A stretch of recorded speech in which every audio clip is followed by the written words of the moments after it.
سرکار مدینہ صلی اللہ تعالی علیہ وسلم کی آنکھوں میں آنسو آ گئے. فرمایا مائی جس کو سارے راستے میں گالیاں دیتی آئی ہو, جو تیری گٹھڑی اٹھا کے سر پہ لایا ہے, جو تیری ساتھ آیا ہے, جسے جادوگر کہتی ہو, جسے گالیاں دیتی دیتی تھکتی نہیں ہو, وہی اللہ کا پاک پیغمبر محمد الرسول اللہ, میں تیرے سامنے موجود ہوں. السلام علیکم ورحمۃ اللہ وبرکاتہ. یہ قاری حنیف ملتانی صاحب کا بیان ہے. بڑا بہترین اور اہم بیان ہے اور دلربا بیان ہے.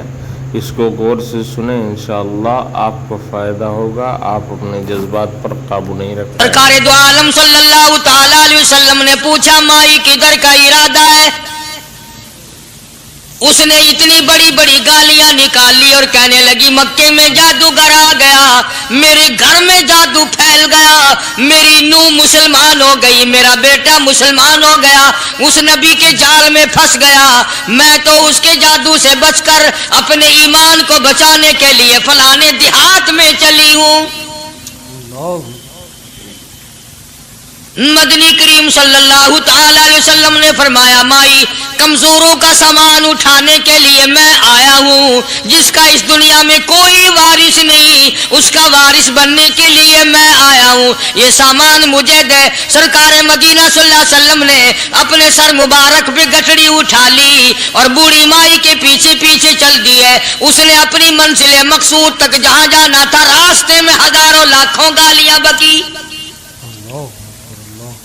میرے گھر کا بیڑا غرق کر دیا, میرے گھر میں دین نیا پھیلا دیا, جادو پھیلا دیا, نئی نئی چیزیں آ گئی, پرانا دین ختم کر دیا, میرے گھر کی رسوائی ہو گئی. میں اپنا ایمان بچانے کے لیے آئی ہوں. جہاں بڑھیا مائی نے جانا تھا منزل مقصود پہ پہنچ گئی, ٹھکانے پہ پہنچ گئی. سامان نیچے اتروا کر حضور کو پلہ پھیلا کر جھولی پھیلا کے دعائیں دینے لگی اور کہنے لگی او میرے بیٹا, جیسے اس جادوگر سے میں بچ کے آ گئی ہوں, جیسے اس دین نئے پھیلانے والے سے میں بچ کر آ گئی ہوں, میرا دین بچ گیا, میرا ایمان بچ گیا. میری دعا ہے اللہ کرے تو بھی بچ جائے. سرکار مدینہ صلی اللہ تعالی علیہ وسلم کی آنکھوں میں آنسو آ گئے. فرمایا مائی جس کو سارے راستے میں گالیاں دیتی آئی ہو, جو تیری گٹھڑی اٹھا کے سر پہ لایا ہے, جو تیری ساتھ آیا ہے, جسے جادوگر کہتی ہو, جسے گالیاں دیتی دیتی تھکتی نہیں ہو, وہی اللہ کا پاک پیغمبر محمد الرسول اللہ, میں تیرے سامنے موجود ہوں. اٹھ کھڑی ہوئی, حضرت کے قدموں پہ گر پڑی اور کہنے لگی اگر تو وہ نبی ہے تو میں اشہد اللہ الہ الا اللہ و اشہد ان محمد الرسول اللہ. کلمہ پکار اٹھی, بڑھیا اسلام کو. آج کہاں یہ چیزیں ملیں گی؟ اور اگر آپ لوگ تلاش بھی کرتے ہیں تو صرف مولویوں کے لیے. جی اخلاق مولویوں کے اندر ہونا چاہیے, کردار مولویوں کے اندر ہونا چاہیے, پاک دامنی مولویوں کے اندر ہونی چاہیے, سچائی اور سچ بولنا صرف مولویوں کے لیے ہونا چاہیے. باقی لوگ سارے ہی لانتی ہو کے مرنے چاہیے جھوٹ بول بول کے. اور خدا کا دروازہ تو سب کے لیے برابر ہے. یہ تمہیں کس نے تعلیم دی کہ سچ بولے تو مولوی, اور حلال کھائے تو مولوی, اور پاک دامن رہے تو مولوی, زنا سے بچے تو مولوی, قتل سے بچے, تمہارے لیے سب کچھ جائز ہے.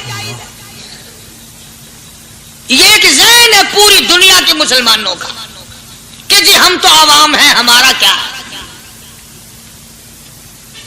مدنی کریم صلی اللہ علیہ وسلم کا دین بادشاہ کے لیے, وزیر کے لیے, پیر اور فقیر کے لیے, ایک مزدور اور ایک عام آدمی کے لیے, سب کے لیے اللہ کا دین برابر ہے.